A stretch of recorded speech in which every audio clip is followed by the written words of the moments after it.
Hey, Dan here, and in this video I'm taking a little bit of time out of my vacation here in Spain to talk about how you can design your life around your personality type.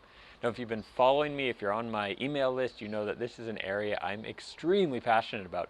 In fact, my email training, the free training I give away, is called the Life Design Approach, and it's all about exactly how you can design your life around your personality type and, of course, your passions and what you really want to be doing as well with your time.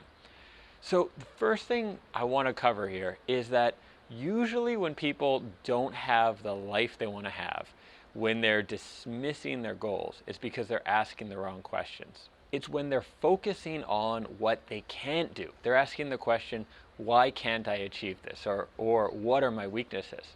And that's the wrong question. What you want to do is flip that around. First, figure out your outcome. What is it you want to achieve? What is the life you want to have? And then ask, knowing my personality, knowing my strengths, how can I achieve this? It seems like a small change, but this one change makes a huge difference in how you think. So you accept how you are, you accept your personality type, your strengths, your weaknesses, but rather than focus on the weaknesses and say, hey, I could never do this because of X, Y, or Z, you focus on your personality, on the strengths, and say, knowing my strengths, knowing who I am, how could I actually achieve this? So often this requires pulling back, going to a higher level.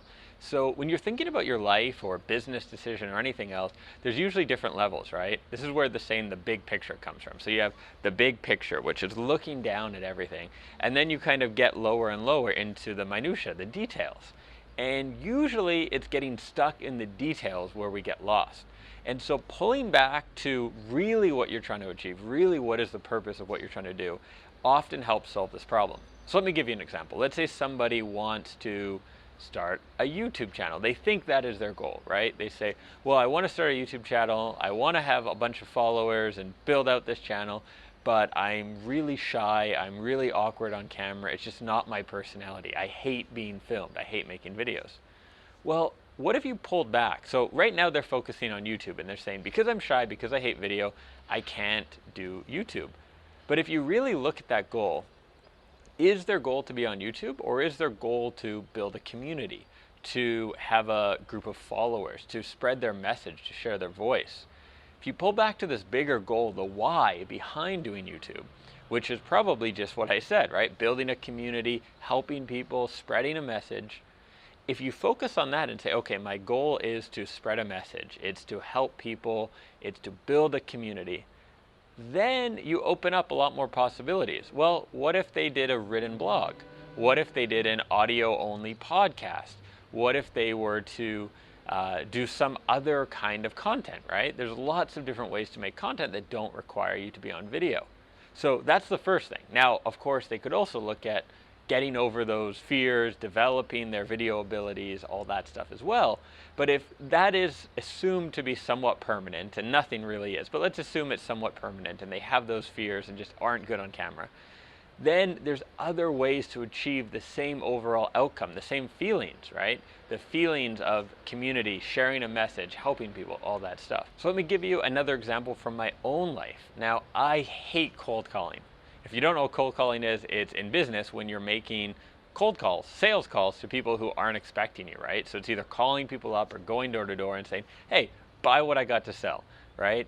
And some people love this, some people get a thrill out of it. I hate it, I've always hated it. Now for years I tried to convince myself I could do it. I read books, I got pumped up, I listened to more Jay-Z than just about anyone on the planet just to get enough kind of confidence and energy to make a couple cold calls. It is not my thing. Now, eventually, I did myself the favor of accepting this and saying, okay, I hate cold calling, but what's my real outcome? Well, my real outcome is to get clients, right? My real outcome is to get business and grow my business. It's not to cold call. Cold calling is a tactic to achieve a goal. It is not the goal. And so pulling back and looking at the overall goal, I was able to reassess how I did business. And I started to look at things like inbound marketing and expert positioning, which is where I focus my creativity, something I do quite well, in terms of making presentations and content about, at that time I was a copywriter, so I made presentations about copywriting and marketing strategy. This attracted people to me. So I didn't have to hard sell, I didn't have to cold call. Same outcome though. I got new clients, I grew my business. So I achieved the same outcome, but did it based around my strengths rather than getting stuck in my weaknesses and feeling just god awful every day while I was doing it. Now, what I found in my experience is you have two kinds of people when it comes to working style. You have project-based people and consistency-based people. Consistency-based people are the people who are great at like writing a blog once a week or actively maintaining something. Maybe it's uploading 3 videos a week or whatever that is. They're very good at kind of ongoing, consistent action. Other people, like myself, are more project-based, which means we're really good at exciting, challenging projects, and then we sort of take a break. We're not good at consistently doing the same thing.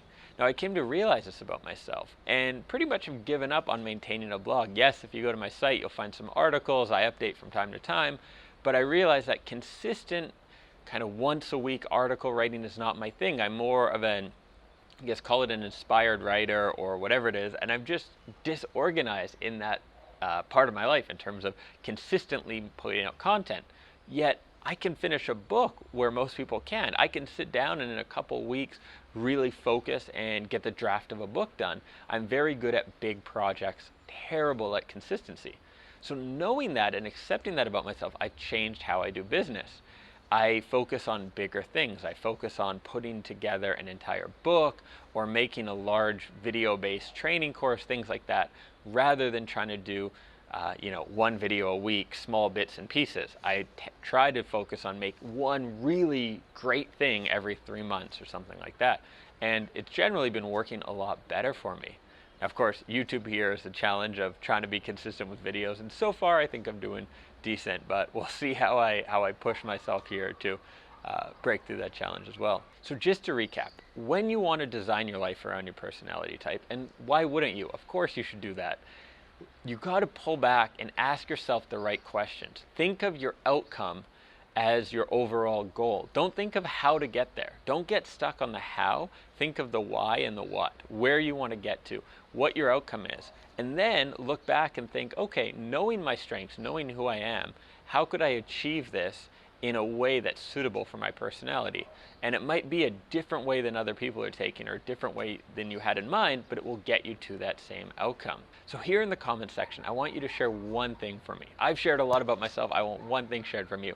And that is, what is one weakness or tough spot for you that you've stubbornly tried to overcome, where now maybe you're thinking it's better to find a different way to achieve the goals rather than keep fighting the same battle, keep swimming upstream, that you're going to find a better way to do it. So share that below in the comments. If you've enjoyed this video, of course, do subscribe. I've got lots more coming out on life design and personality type.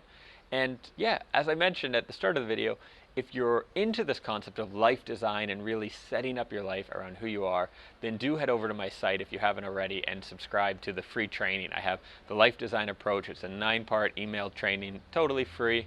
And that's it. Cool. Thanks for watching again. Catch you in other videos.